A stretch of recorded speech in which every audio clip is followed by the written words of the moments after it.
Hi friends, welcome back to Common the Chaos Homeschool. So today I'm going to be talking about my 5th and 6th graders, sort of their more independent work or the work that they do on their own level. This is the third video of my end of the year reviews series. So far I have done a video on my morning basket, and so that is stuff that we do together as a family, like Bible, and then just kind of a rotation of sort of random things that I like to do with my kids, as well as like read aloud and language. And then I put up a video talking about our group subjects. So those are more history, geography, science, music, and health. So I put up that video last. And so today is my 5th and 6th grader. And then next I will be putting up my 7th graders curriculum and then a video on my 8th graders curriculum. So this is the series where I sort of go through what we did this year and give a little bit of a review on how what we picked for us this year went throughout the year.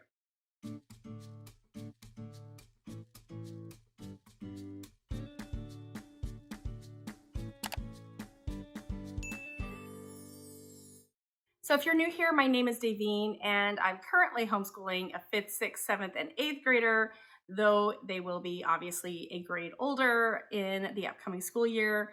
We have 2 weeks left of school, but I wanted to get these videos up since a lot of people are finishing off and researching next year's curriculum.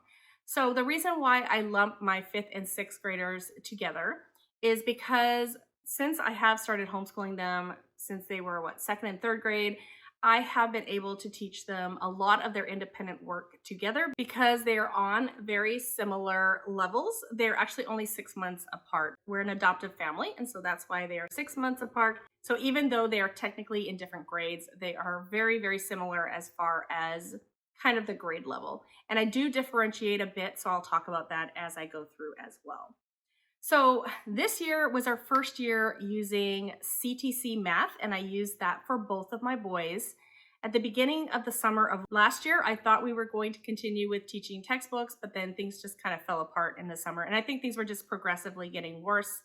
So my older daughter had moved to CTC Math, and so I had my boys test it out to see if it worked for them, and that has been a really good switch for us.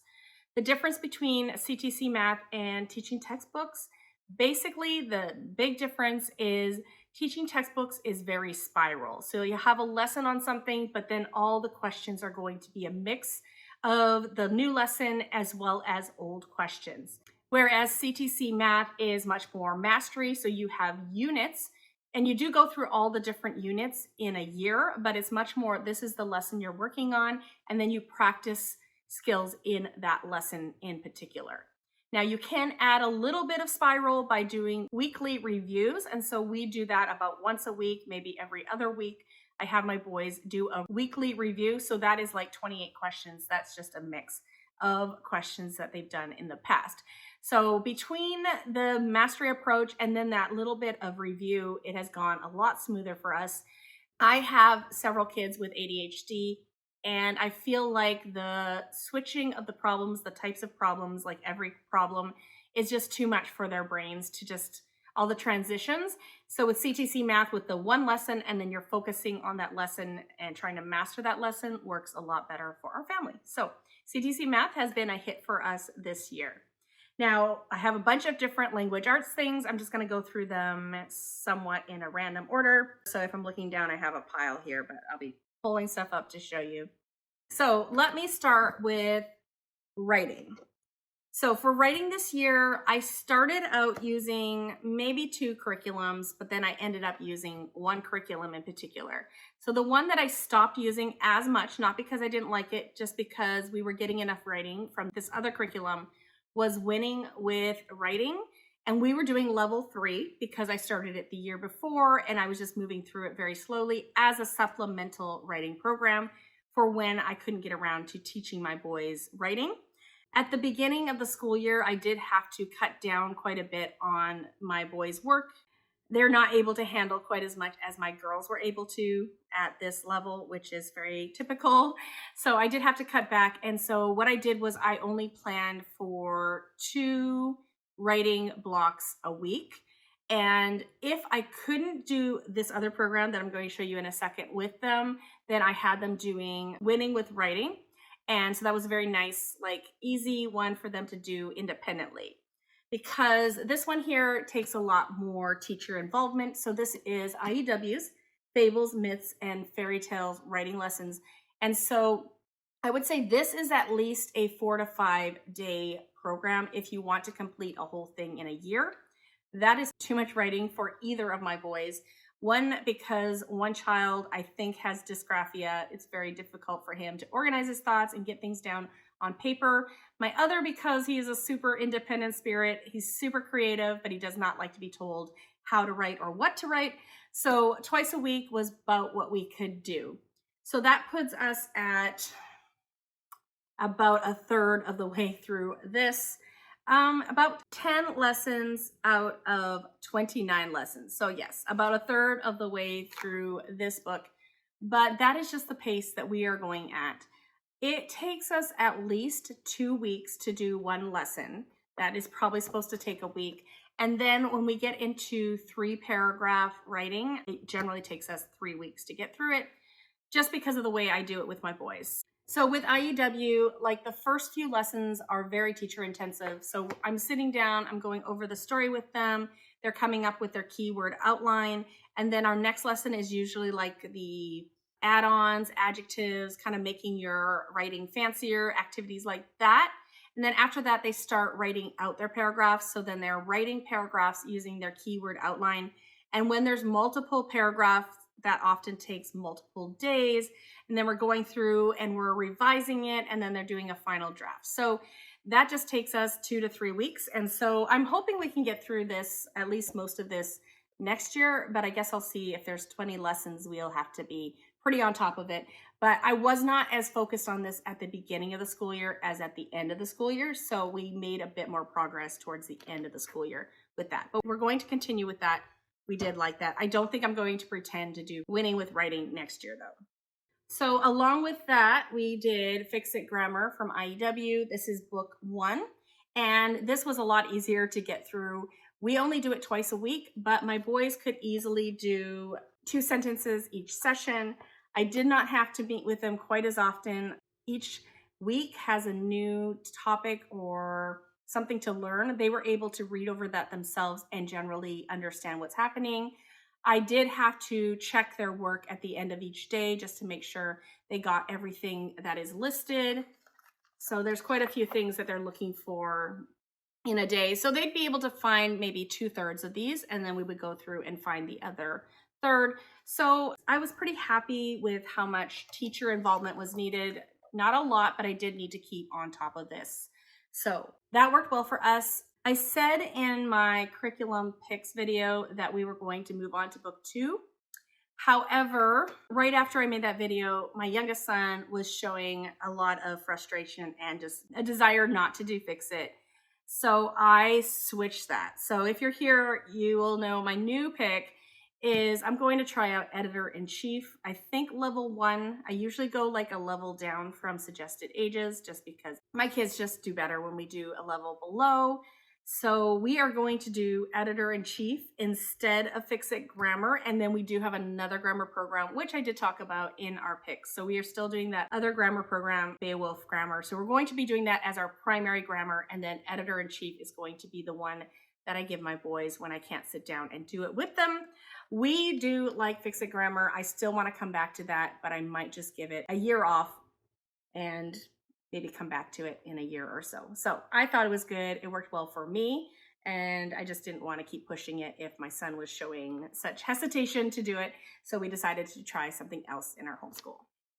Next, something both of my boys did was Reading Detective. We did the beginning level. So this is for grades 3 and 4. This was just a fine level for us. It's the first time they've done like such specific reading comprehension type questions. We are at about we just finished lesson 35 out of about 50. So we are going to continue working on this next year. I think it's a good activity, but I don't feel like we need to rush through it. So probably we'll be continuing with this once or twice a week next year. It'll just be in our loop. And so, yeah, we'll keep working on that. Okay, so one thing I don't have here to show you right now is the good and the beautiful handwriting.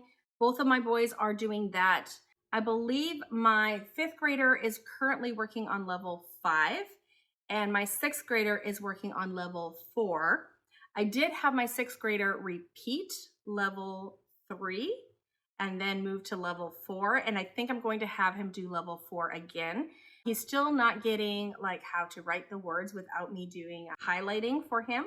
I think that the Good and the Beautiful is really good exercises for especially that son with the cross, I think it's the cross brain activity, and just helping his writing skills. And just it also has like little drawings at the bottom, and so just fine motor skills is something that he needs to work on. And so I have definitely seen an improvement in his pictures from few years ago to now with the fine motor, just being able to pay more attention to detail, to replicate the drawings, definitely not perfectly, but there's been improvement. So we continue to do handwriting with them. My fifth grader actually has really good handwriting, but it's just a fun activity for them to do. And then, like I said, my sixth grader kind of needs that fine motor development. So we're going to continue working on handwriting with the Good and the Beautiful next year. All right, something else both of my boys are working on is this. So this is Queen Homeschool Supplies Language Lessons for the Elementary Child, Volume 2. We have done Volume 1, so this is our second book with them. Each of these has 180 lessons, and we don't do it every day. So twice a week, we will do 1 or 2 lessons, depending on what the lesson is. They're very short lessons. Some are copy work, and that's when we do only 1 lesson. And this is a very large one. They're not usually quite as long as that. They're usually about half that. And then some, so here's another copy work section. So 1 lesson would just be copying that section there. And then some lessons are like grammar and things like that. So my 2 boys, even though they're both doing this, they are definitely on different sections of this. My fifth grader, he doesn't have as many components in language arts because he does not struggle with things like phonics, spelling, really fine motor skills, all those things. He doesn't struggle with that. So they're different areas of this one because I have started giving my fifth grader a bit more in here. Whereas my sixth grader, he has additional phonics, spelling, things like that. So he is not quite as far in this book as my fifth grader.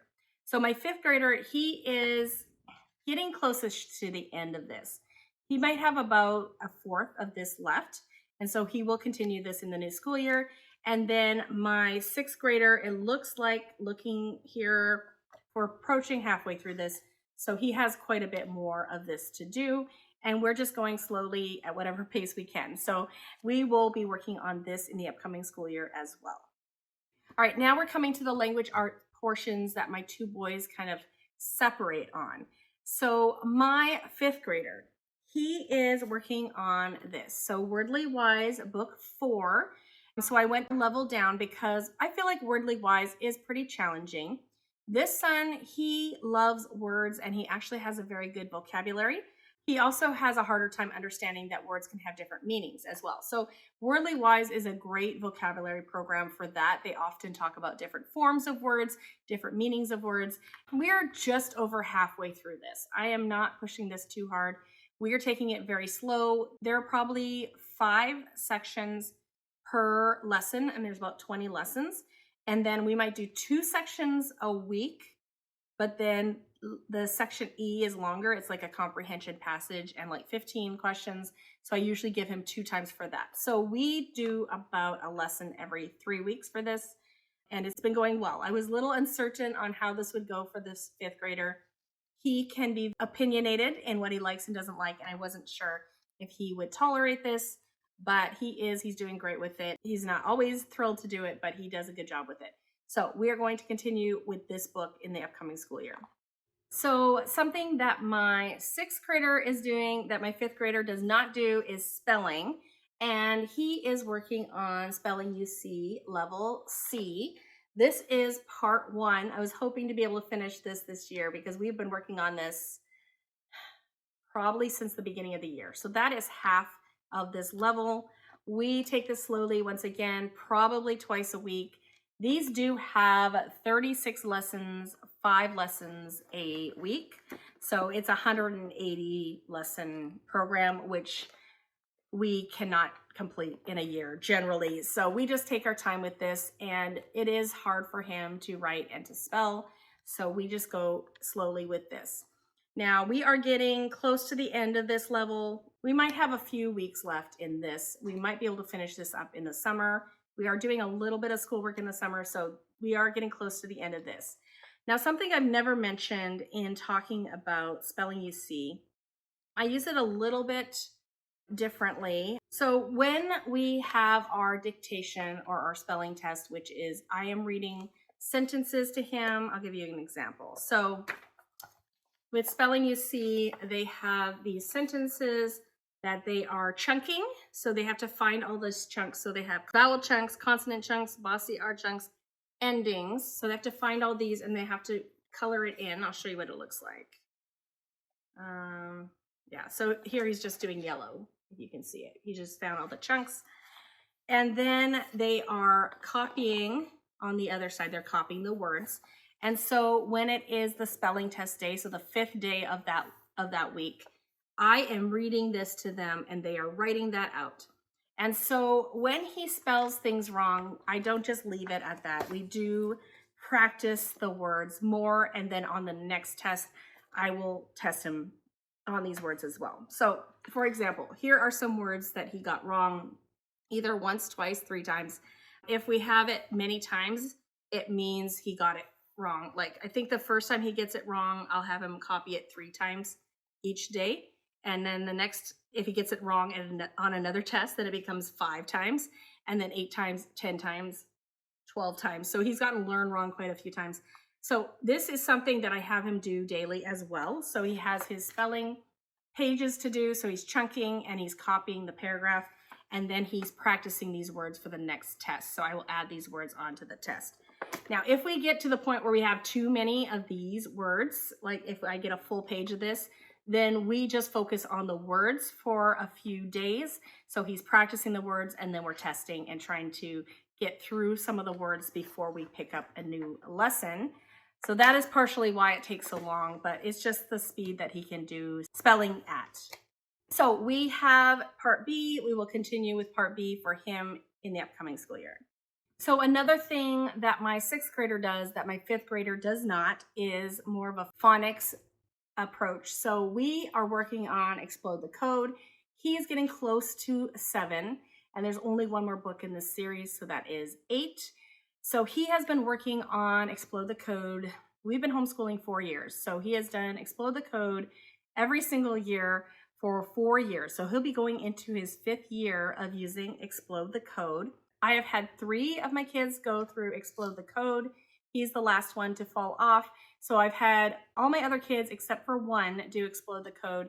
So Explode the Code starts, I think, with getting ready for the code, and then it goes to level 8. But in levels 1 to 6, there are also half levels. So you can do a whole new book on the same concept. So if you did 1 and you feel like your child is still struggling, then you would do 1.5 after that. And then you do level 2. And if you feel like they're still struggling, you can do level 2.5. So this son has gone through all the half levels as well.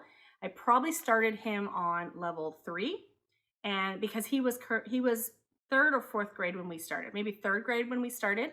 And so he had 3rd, 4th, 5th, 6th. Yeah. So he's 3rd grade when he started. So we have started on level 3, and we've done 3.5, 4, 4.5, 5, 5.5, 6, 6.5. And then once you get to 7, there are no more half levels.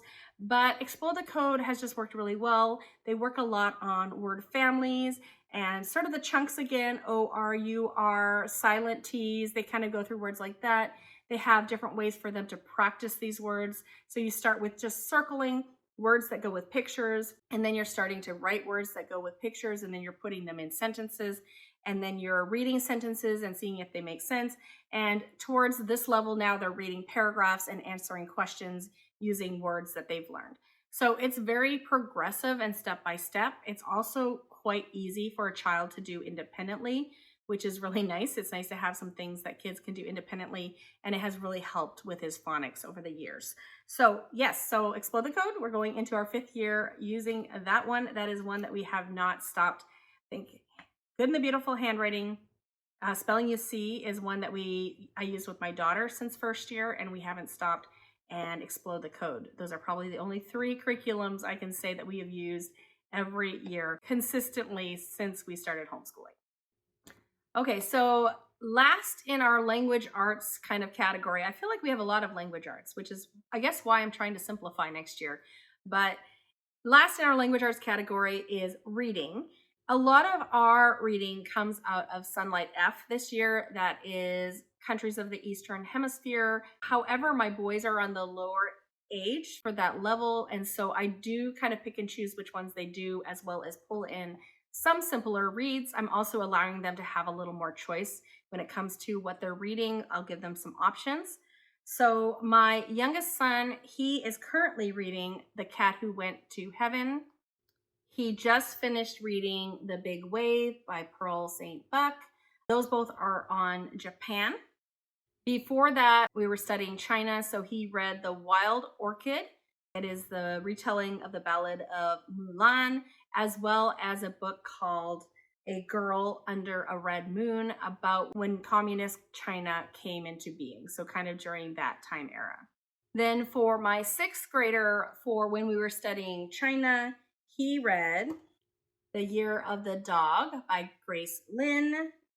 He also read Li Lun, Lad of Courage.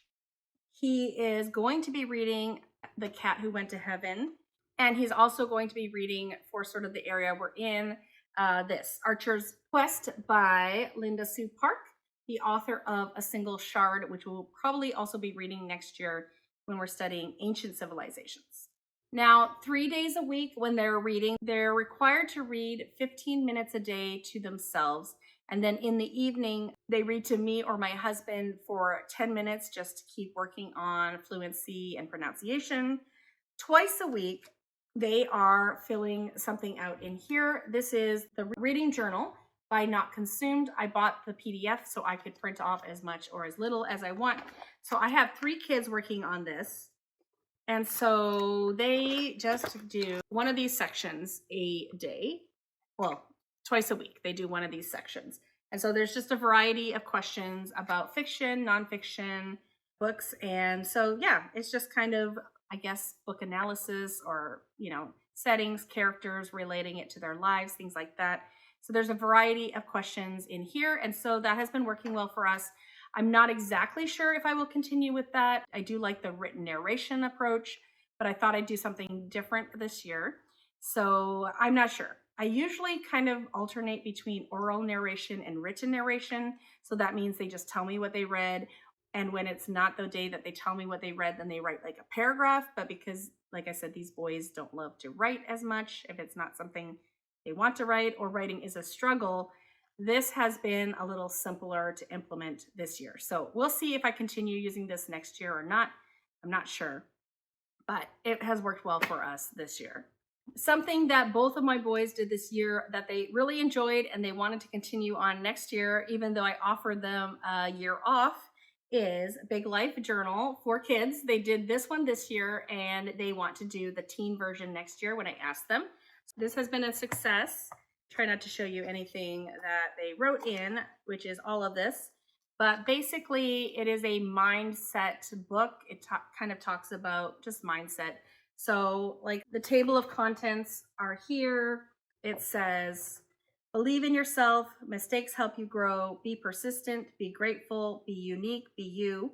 Challenges make you stronger, effort is key, love learning, be kind, and make a difference in the world. And so they wanted to do the teen version next year, which I believe is for 10 and up or 11 and up, and they're both 11, almost 12. So that will work for them next year. So we are getting that for them next year as well. Also, I have had both of my boys doing typing.com sort of on and off this year. My 6th grader is still working on that, 10 minutes, maybe twice a week. My 5th grader, he started struggling with it again. He gets distracted on the computer and he gets frustrated when things are being told to him how to do things. And I do want him to learn how to type properly. I don't want pecking. So I took him off of typing towards the end of the year, but he did do at least 6 months, I think, of typing every other day. And I'll just put him back on when I feel like he's ready to tackle that again. So typing.com worked fine for us this year.